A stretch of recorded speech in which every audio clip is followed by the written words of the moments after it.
There was once a king who ruled the ancient empire of Babylon. On his first day on the throne, he summoned a witch for a prophecy about his future in the kingdom, hoping to foresee his future enemies. The witch told him that he would defeat every enemy, but he would be damned.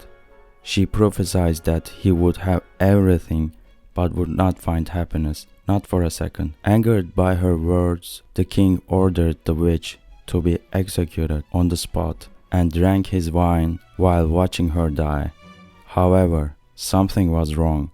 He couldn't taste the wine. Thinking it was weak, he ordered a stronger one, but still he couldn't taste it.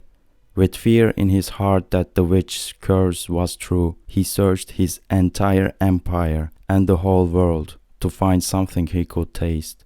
But he couldn't.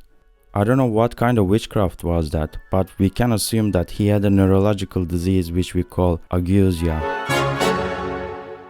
The chemical senses involve three components: taste, smell, and flavor, which is the experience resulting from the combination of taste and smell. Taste occurs when chemical molecules enter the mouth and stimulate receptors on the tongue. There are ridges and valleys on the tongue, created by the structures we call papillae, which fall into four categories based on their shape. All of the papillae, except filiform, contain taste buds.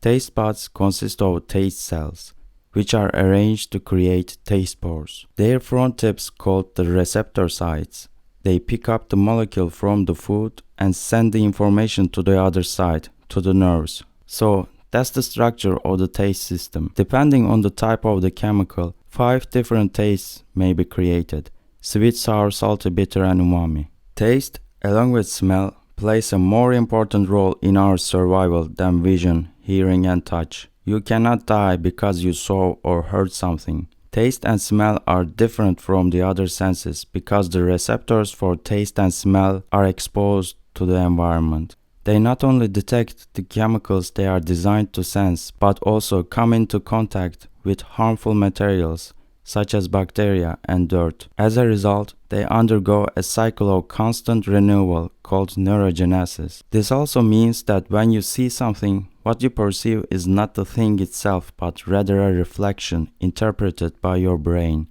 This is why optical illusions can trick our visual perception. However, are there any taste illusions? Let me tell you about the Plato's Allegory of the cave. 2400 years ago, Plato described a cave in his book Republic. In this cave, human beings were held prisoners from their childhood, chained by their legs and necks so that they couldn't move. They only could see the wall of the cave. They couldn't even turn their heads to look at each other. Above and behind them, a fire is blazing. The people who imprisoned them walk behind them with puppets. What the prisoners saw were merely the shadows of the puppets, and what they heard were echoed voices. Thus, they perceived a distorted reality. The truth for the prisoners was nothing but reflections, yet they didn't even realize it. One day, one of the prisoners was freed. When he exited the cave, he realized the reality outside was not the reality he had known. It shocked him to see the real world. When he turned back to the cave to tell his fellow inmates, they thought he had lost his mind, and they refused to believe him. The big question is, what if we are all living in a cave? Can anybody prove what we perceive is reality? After all these years, this question still remains unanswered. I want to add something to Plato's cave. Whatever those prisoners were eating in that cave to survive was the only true sensation they had.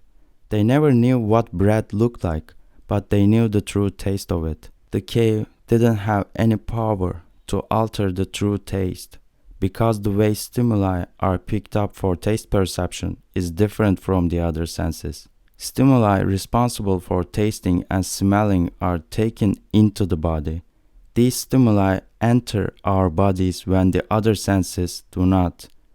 Taste and smell act as gatekeepers. They identify things that the body needs for survival and should therefore be consumed, and detect things that would be bad for the body and should therefore be rejected. Taste, as a direct sensory experience, can be considered a more genuine and unmediated connection to the world compared to the other senses. What is reality? Maybe we will never know. Maybe we are living in a cave, trapped in the matrix.